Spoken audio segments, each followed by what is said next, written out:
নারী যদি নেককার হয়, নারী অনেক দামি। নারী যদি চরিত্রবান হয়, অনেক দামি।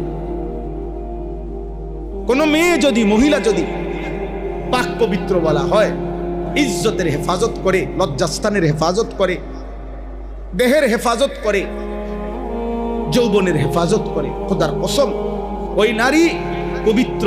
নারীর বরকতে আল্লাহ কোরআনে বলছে, ইন্নামা ইউরিদুল্লাহু লিইউযহিবা আনকুমুর রিজসা আহলাল বাইত।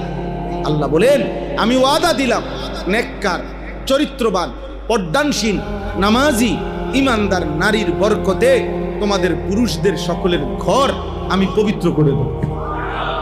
ওই ঘর পবিত্র হয় যে ঘরের নারী পবিত্র। বেডি খারাপ, ওই ঘর টাইলসের উপরে দিয়ে যদি আবার আস্তর করেন, কাম হইতে বেডি অসৎ। বেডি যদি 2 নম্বর হয়,